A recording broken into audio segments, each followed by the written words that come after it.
Semangat membara, tak kenal menyerah, Tridharma selalu siap sedia. Di mana kami berada, merah putih selalu di dada.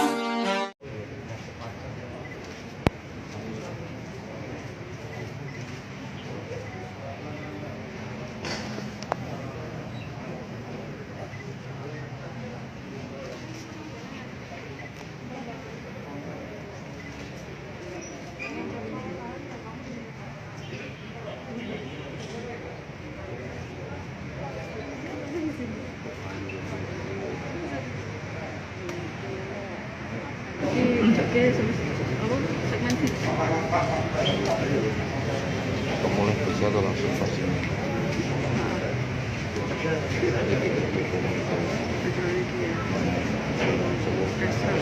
Siap-siap kan langsung vaksin.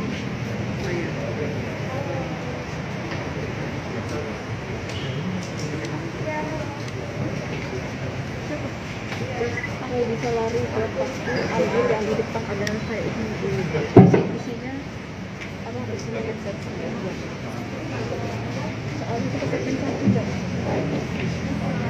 Baik, Assalamualaikum warahmatullahi wabarakatuh. Rekan-rekan wartawan, saya Kapolda Jawa Tengah didampingi oleh OJK, kemudian dari BRI, Direktorat Pidana Khusus. Hari ini akan melakukan rilis terhadap kasus yang sangat meresahkan masyarakat. Ada 4 kasus yang menjadi atensi Polda Jawa Tengah. Ini terkait dengan kejahatan dunia maya. Yang pertama adalah terkait dengan pinjaman online. Jadi pinjaman online di tempat kita banyak yang kita lakukan pengembangan. Kita telah kembangkan salah satu pinjol di mana modus operandinya adalah bahwa korban menggunakan aplikasi tertentu, kemudian ditawari adanya suatu pinjaman, kemudian dicek di dalam rekening terkait pinjaman tidak ada, dia menggunakan debt collector. Jadi debt collector melakukan penagihan kepada korban disertai dengan ancaman dengan meletakkan konten-konten pornografi. Dan ini sangat meresahkan kepada korban. Kemudian dia lapor kepada Direktorat Pidana Khusus, kita kembangkan. Akhirnya tersangka kita tangkap di daerah Jogja. Berikut peralatannya komputer, hampir ada 13 komputer yang kita amankan, 300 komputer yang kita amankan. Dan ini sudah kita dalami. Dari 4 orang yang kita amankan, 1 orang yang bisa kita tetapkan tersangka. Dan ini akan kita kembangkan lebih jauh. Ini sangat meresahkan masyarakat. Barangkali di tempat-tempat lain akan terjadi hal yang semacam itu. Oleh karena itu besar harapan saya masyarakat apabila melakukan kegiatan terkait dengan transaksi pinjaman agar melakukan cross check kepada kepolisian, khususnya Direktorat Pidana Khusus, agar tidak terjadi kasus yang serupa. Itu yang pertama. Kemudian yang kedua, ada juga modus operandi dengan arisan online, di mana arisan online itu sama modus operandinya, dengan melakukan konten tertentu, membuat iming-iming tertentu kepada masyarakat. Kemudian masyarakat atau korban ini mengaplikasi terkait dengan aplikasi itu sendiri. Ternyata itu tidak ada. Bahkan dia menggunakan sama dengan model ancaman. Akhirnya kita ungkap dan tersangkanya 1, nanti bisa kita kembangkan lagi. Kemudian yang ketiga, dengan modus operandi yang sama, yaitu skimming. Jadi dari pihak BRI mengucapkan terima kasih bahwa pelaku menggunakan skimming di ATM, di mana modus operandinya adalah bisa menggandakan terkait dengan ATM atau kartu yang kita gunakan. Dan ini sangat meresahkan sekali, dan ini akan menjadi pembelajaran bagi OJK maupun bank kita terkait dengan kejahatan-kejahatan modus operandi baru terkait dengan skimming BRI itu sendiri. Dan bisa kita lakukan penangkapan ungkap terkait pelaku 1 orang, 2 orang. Dan yang ketiga adalah tindak pidana asusila. Jadi tindak pidana asusila dengan media juga sama. Seseorang pacaran dengan korban, kemudian karena korban tidak mau, kemudian diancam dengan cara memaparkan beberapa alat vitalnya, kemudian diancam. Dan ini bisa kita ungkap juga, tersangkanya ada di sini. Ini semua kasus-kasus menonjol ini adalah terkait dengan kejahatan maya yang perlu kita ungkap dengan cara khusus. Saya mengucapkan terima kasih kepada Direktorat Kriminal Khusus kita yang telah berhasil mengungkap kegiatan ini. Besar harapan saya kepada masyarakat, kiranya kita lebih bijak dalam rangka menggunakan media sosial, terutama konten-konten tertentu, cross-check kepada Polres, cross-check kepada Polda, terutama kepada kriminal khusus, terkait apabila kita akan melakukan transaksi ataupun apapun bentuknya terkait dengan usaha-usaha di menggunakan konten-konten tertentu. Baik itu yang saya sampaikan. Saya ucapkan terima kasih kepada OJK dan BRI yang telah bekerjasama terkait dengan pengungkapan ini. Mungkin ada yang disampaikan dari Bapak. Jadi barang buktinya. Silakan kalau ada yang bertanya.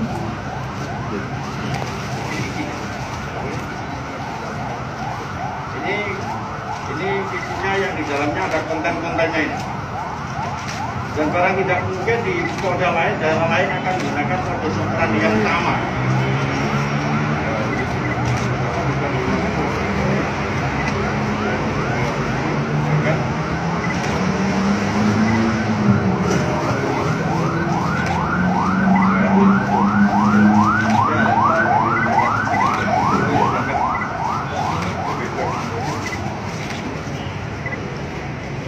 Yaitu sarana-sarana yang digunakan, komputernya, kemudian layarnya, headphone-nya, dari 150 yang digunakan untuk alat sarana kejahatan. Oke, matur suwun nggih. Nanti secara teknis di tim khusus akan menjelaskan. Ada yang ditanyakan? Silakan. Mungkin dari OJK akan menyampaikan, silakan Pak.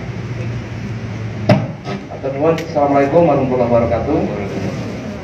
Pertama, kami mengucapkan terima kasih sekaligus menyatakan supportnya apapun yang dibutuhkan oleh Polda yang terkait dengan penanganan kasus-kasus yang dihadapi OJK, dan tentunya dari Bank Indonesia pasti akan siap membantunya. Beberapa hal yang sering ditanyakan oleh masyarakat, lantas langkah preventif apa yang akan dilakukan oleh OJK dan Satgas Waspada Investasi? Yang pertama, SWI ini akan melakukan dan sudah melakukan yang namanya cyber patroli, yaitu untuk mencari tahu siapa-siapa yang menawarkan pinjol ilegal ini. Kemudian yang sudah terus kita lakukan adalah melakukan edukasi kepada masyarakat yang berpotensi menjadi korban investasi ilegal tersebut. Intinya edukasi itu. Jadi kita ingin mengatakan bahwa pilihlah yang legal. Yang kedua, harus logis. Jadi 2L, legal dan logis. Legalnya bagaimana? Ngecek di OJK. Kita punya daftar pinjol-pinjol yang legal, dan tentunya kalau yang ilegal itu tidak terdaftar di OJK. Kemudian kita meminta kepada IJK seluruh Indonesia, termasuk di Jawa Tengah, untuk memutus mata rantai tali transaksi para pelaku pinjol ilegal ini. Caranya bagaimana? Ini bank akan lebih tahu, tapi intinya bagi transaksi-transaksi yang dicurigai merupakan transaksi para pinjol ilegal ini harus dibatasi, harus dihentikan.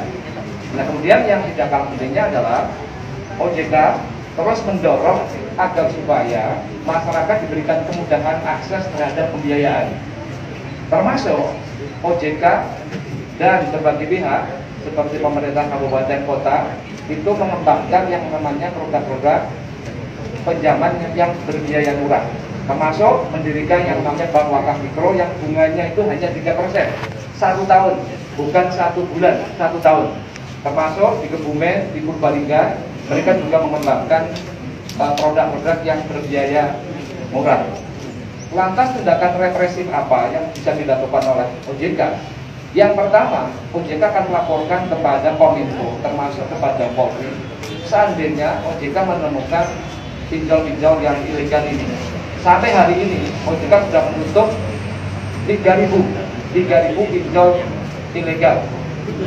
Yang legal itu hanya 116. daftarnya ada di OJK.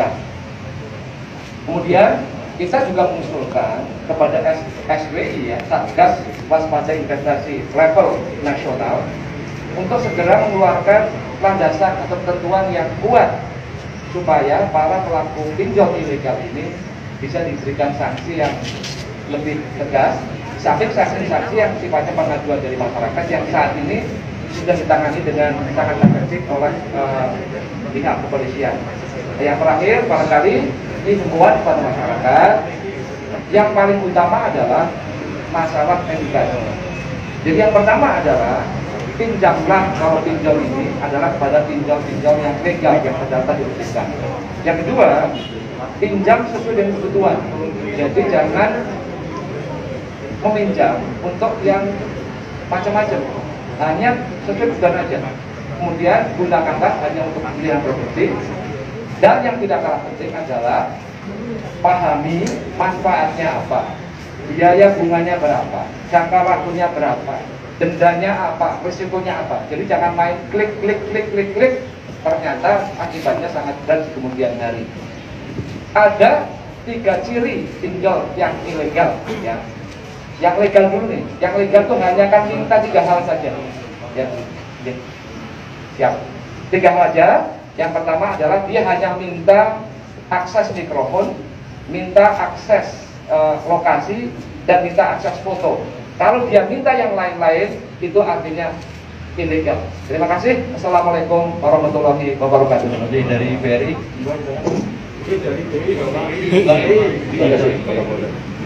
Saya sedikit menyampaikan ada 3 hal yang perlu saya sampaikan. Ini terjadi peningkatan transaksi digital, jadi sampai dengan sekarang ada peningkatan 37,8%. Ini karena pandemi, jadi semuanya digitalisasi. Jadi kami minta pada semua masyarakat untuk berhati-hati. Kami Bank Indonesia sebagai otoritas sistem pembayaran ini berpesan kepada masyarakat. Kami juga sudah memperbaiki regulasi di penyelenggara sistem pembayaran maupun perlindungan konsumen. Dan sampai sejauh ini kami di Jawa Tengah telah melakukan kerjasama penegakan hukum dengan Polda Jateng sekaligus wilayah Bank Indonesia di Provinsi Jawa Tengah untuk sistem pembayaran, pemalsuan uang maupun kegiatan penukaran valuta asing. Dalam penanganan tindak pidana sistem pembayaran, Polda Jateng kita selalu mendukung Polda Jateng dengan penyediaan tenaga ahli. Dan yang terakhir adalah kami bersama dengan Polda Jateng akan bersama-sama terus melakukan edukasi kepada masyarakat terkait tindak pidana di sistem pembayaran. Saya kira itu pesan-pesan utama dari Bank Indonesia. Terima kasih. Jadi, Assalamualaikum warahmatullahi wabarakatuh. Ini rekan-rekan, kita bisa bayangkan 300 komputer kita polis lain di Jogja. Jadi dia kantornya pinjol itu kayak gini, komputernya yang untuk kan luar biasa penagihan, untuk nagih aja kayak gini. Dan ini sudah kita eliciting, sudah kita polis lain. Sebagian komputernya contohnya ya ini, nah itu 10 kita bawa, ini 300. Jadi aduan di Polda Jawa Tengah 34 aduan, artinya 34 pinjol yang ilegal yang lagi kita sidik. Kita berharap dari pengungkapan ini akan kita ungkap pinjol-pinjol yang lain yang itu ilegal. Ya. Ini hampir 34 aduan kita yang nanti akan kita sidik. Ini sebagai pintu masuk untuk kita ungkap. Meskipun TKP-nya ada di Jogja, luput deliknya ada di sini. Nah, ini kantornya luar biasa sekali. Oke, cukup oke, matur suwun. Terima kasih. Assalamualaikum warahmatullahi wabarakatuh. Selanjutnya kan dilanjutkan oleh Pak Direktur Bus ya.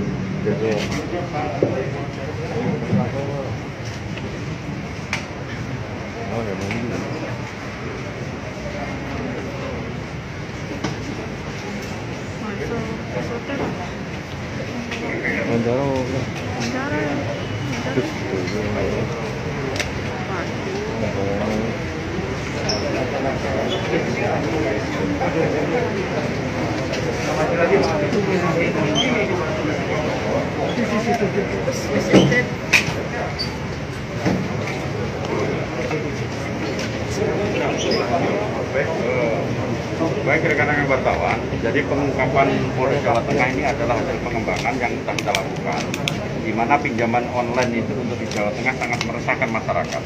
Ada beberapa masyarakat kita yang terlilit hutang kayak di Polres Wonogiri, sampai mau bunuh diri itu masyarakat kita.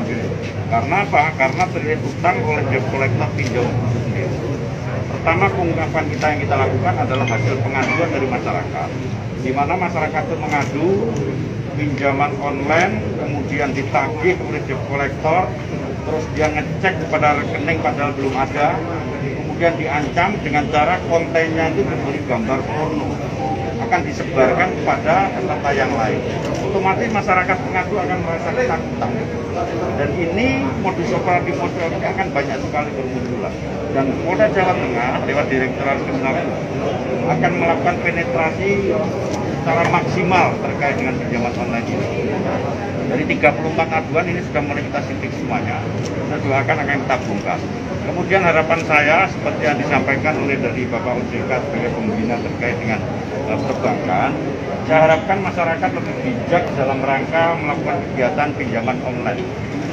Dicek apakah pinjaman online itu mempunyai sertifikasi terkait dengan aktualisasi, sehingga betul-betul waspadaan ini kita perlukan, karena masa pandemi ini terkait dengan pinjaman online marak di masyarakat kita.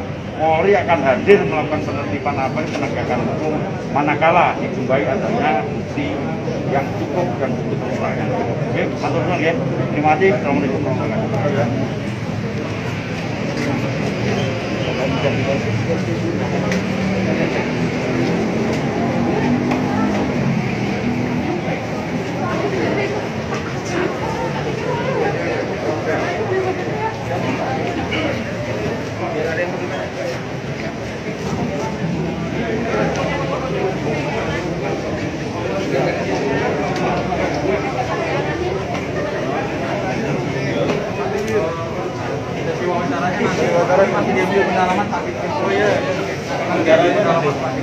Ya, sini sama Kasubdit. Ada yang mau ditanya nggak? Kan? Ada yang mau ditanya nggak? Berdiri atau duduk? Berdiri. Ya. Jangan dengan dia, Mas.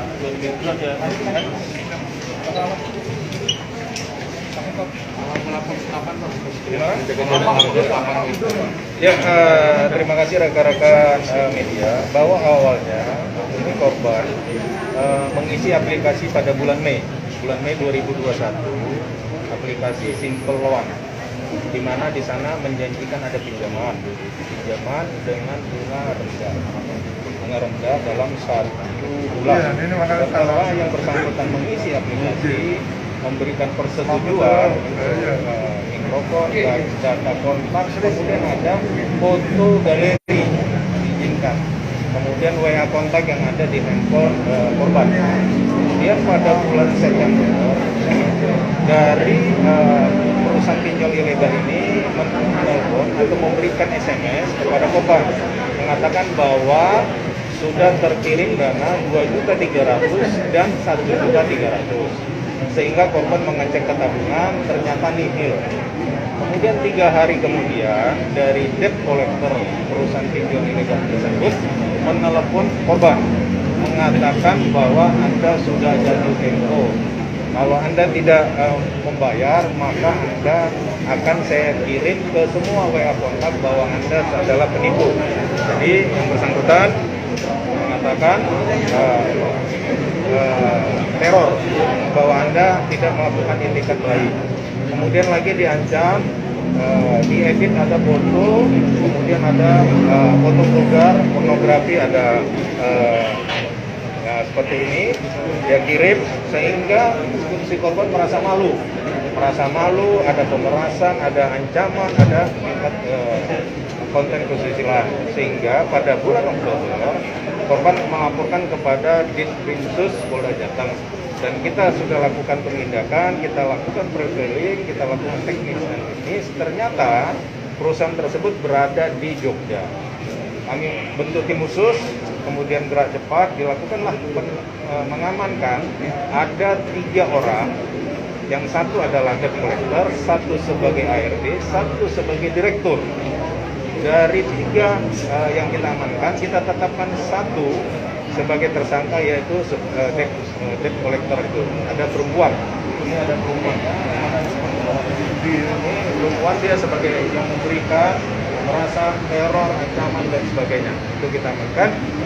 Kemudian 1 ruko yang dibuat menjadi kantor, kita polis line. Di dalamnya ada 300 unit komputer, 150 unit yang kita cek yang masih aktif digunakan, dan ada 10 unit kita bawa di sini, kita amankan sebagai barang bukti.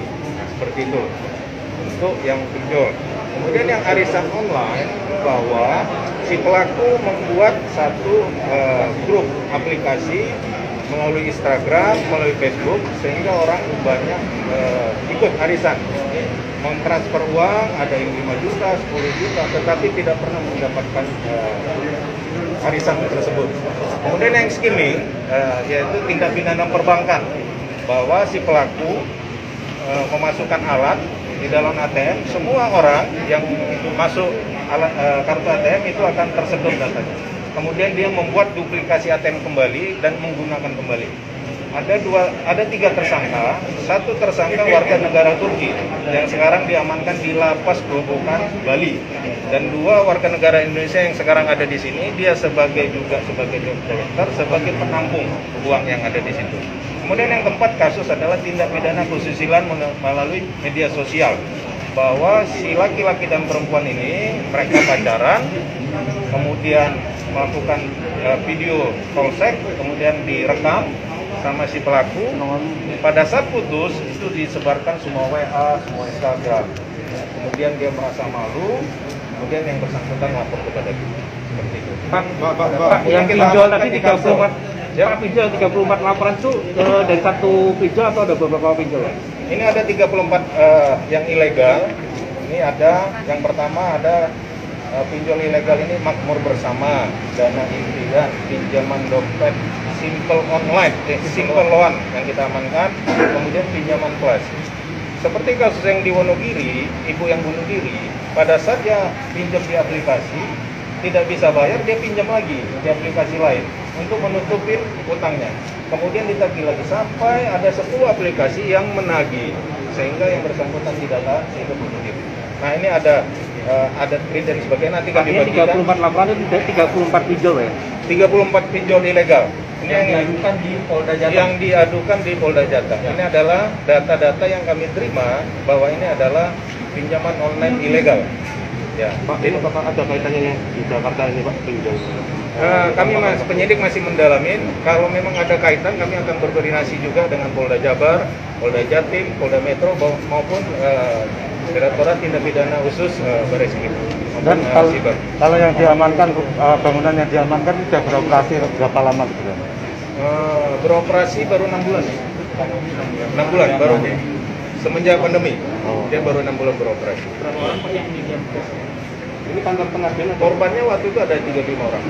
35 orang. Ya. Ini pemodalnya dari warga negara asing. Sementara kita masih dalam pengejaran. Karyawannya berapa, Pak? Kemarin karyawan berapa orang? Ada 200 karyawan. Tapi karena lagi pandemi, mereka dirumahkan. Kemarin kita temukan ada promo, kita temukan ada 4. Itu mereka tergantung, jadi setiap debt collector itu mereka presentasi. Jadi misalnya satu debt collector dia targetnya 4 korban.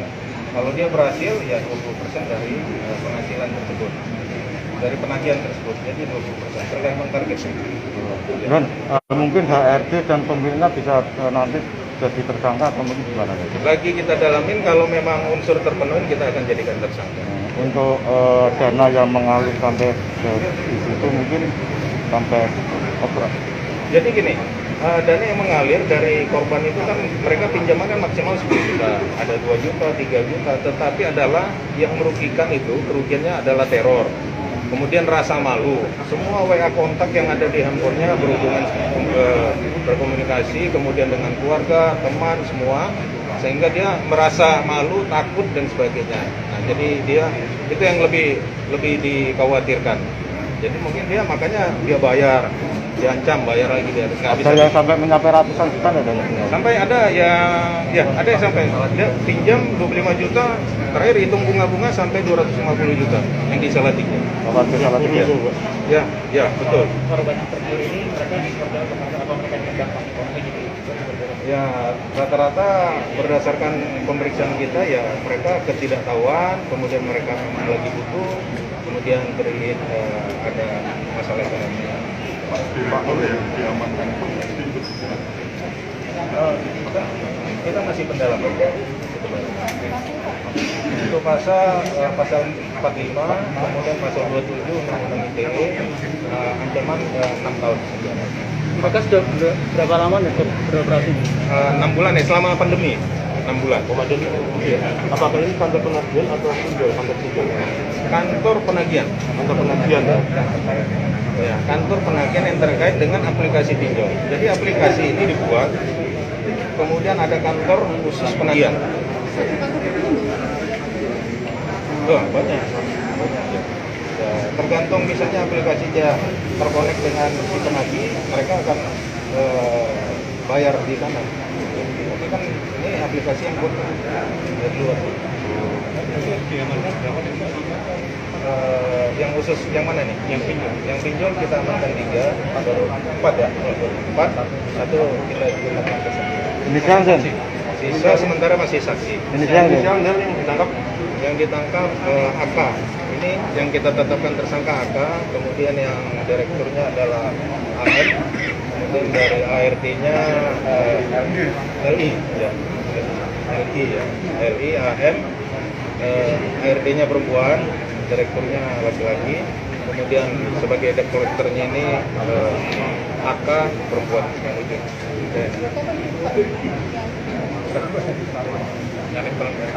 Umurnya berapa? 26 kayaknya. Dan setelah ada penangkapan ini, terus nanti nasabah yang masih agak hilang gimana? Statusnya seperti apa ini? Nah, itu tergantung dari OJK sama Bank Indonesia. Kita tidak karena dalam hal itu ya. Yang kan ada 200 karyawan, sisanya ikut periksa. Ya, kita lagi maraton melakukan pemeriksaan dan pemanggilan pendalaman. Sesuai Kapolda, kita akan kembangkan terus. Kita akan kerjasama dengan Barreskrim. Oke ya. Jadi ini kurang-kurangnya ada.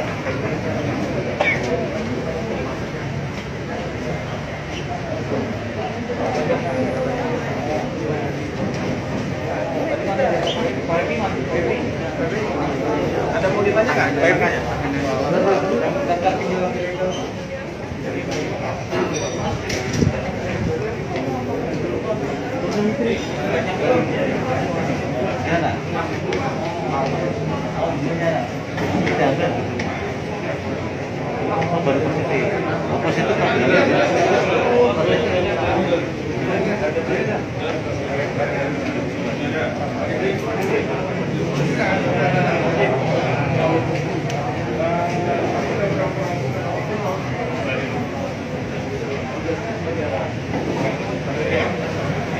Caranya gimana? Cara nagihnya? Oh, reminder diingatkan pada korban. Kalau nggak respon, di spam. Oke, bentuk seperti apa spamnya? Oh, kirim PPP.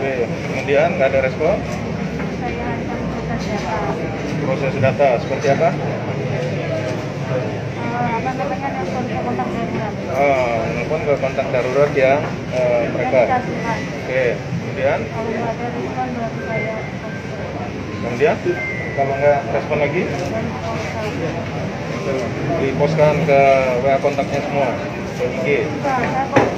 Saya poster ke kontak nasabah dulu Pak, baru nanti kalau nasabah nggak ada respon lagi, baru saya ke kontak darurat. Oh, kontak darurat ke nasabahnya dulu, baru kontak darurat. Nah, kemudian apalagi ada kirim gambar-gambar pornografi juga. Ya itu gambarnya ke nasabah dulu, baru nanti ke kontak darurat kalau masih ada. Iya.